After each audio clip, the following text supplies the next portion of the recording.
பிரச்சனைகளை கண்டும் அல்லது எதிர்த்து வருகிற போராட்டங்கள், பொல்லாத கிரியைகள், பிசாசு எழுப்புற செயல்கள் எல்லாம் பார்த்து பயந்து நடுங்குறோம், அந்த இடத்துல நின்றுடுறோம். ஆனா இயேசு கிறிஸ்து பாருங்க, நம்ம எருசலேம் போறோம், நம்ம தேவ சித்தத்தை நிறைவேற்ற போறோம் என்று தெரிந்து அழகா அந்த இடத்துக்கு போறார்.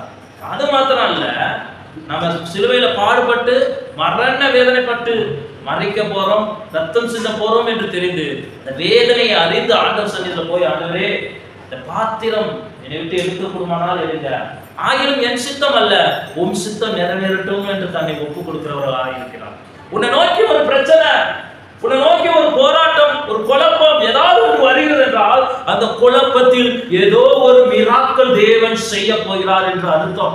தேவன் உன்னோடு இல்லை என்று அர்த்தம் அல்ல, உன்னோடு கூட இருந்து ஏதோ ஒரு அற்புதம் செய்ய போகிறார் என்று அர்த்தம். ஒரு நாள் எனக்கு ஒரு பெரிய பிரச்சனை, சார் இதுக்கு மேல ஊழியமே வேண்டாம், ஊழியமே செய்ய முடியாது போலான்னு பயங்கர குழப்பத்தில் இருக்கும்போது இரவு முழுவதும் புலம்புறேன். ஆண்டவரே உமக்கு நான் அப்படி செஞ்சேன், இப்படி செஞ்சேன், கடைசியில் இப்படி பண்றாங்க, அப்படி பண்றாங்க அப்படின்னு புலம்பிட்டே இருந்தேன். திடீர்னு ஒரு வார்த்தை, ஏன் புலம்புற, நான் தானே உன் கூடயே இருக்கிறேன். அவ்வளவுதான், ஆண்டவரே உன் சித்தம் என்னவோ அதை நிறைவேற்றிட்டு வந்துட்டேன், அவ்வளவுதான். அப்ப பிரச்சனைகள் வரும் பொழுது, போராட்டம் வரும்போது, அல்லது உனக்கு விரோதமான சதித்திட்டங்கள் நடக்கும் பொழுது, உன்னை அசிங்கப்படுத்தும் போது, அவமானப்படுத்தும் பொழுது உன்னோடு தேவன் இல்லை என்று அர்த்தம் அல்ல. அந்த இடத்தில் தான் உன்னை கொண்டு உன் தலையை தேவன் நிமிர பண்ண போறார் என்று அர்த்தம். சத்துருக்களுக்கு முன்பதாக தான் உனக்கு ஒரு பந்தி, சத்துருக்களுக்கு முன்பதாக தான் உன் தலை அபிஷேகம், சத்துருக்களுக்கு முன்பதாக தான் உன்னை உயர எழுப்ப செய்வான். பார்வோனுக்கு முன்பதாக தான் மோசேயை உயர்த்தினார் தேவன். யோசேப்பின் அண்ணன்மார்கள் அவர்களுக்கு முன்பதாக தான் யோசேப்பின் தலையை உயர்த்தினார்.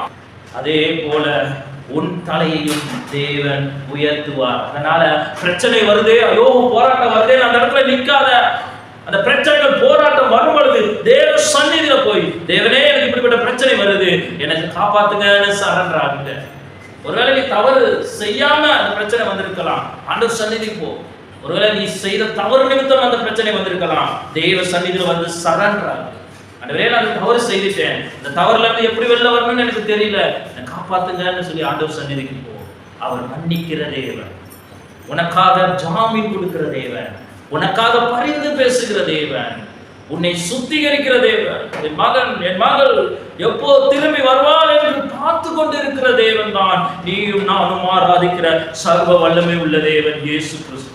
அதனால் என்ன வந்தாலும் அவர் சந்நிதி போங்க. அதே இடத்துல நின்றுட்டு ஐயோ எல்லாம் போச்சே அப்படின்னு இருக்காதீங்க. ஆரம்பவர் போன இடத்துல தொடங்கி வைக்கிறதே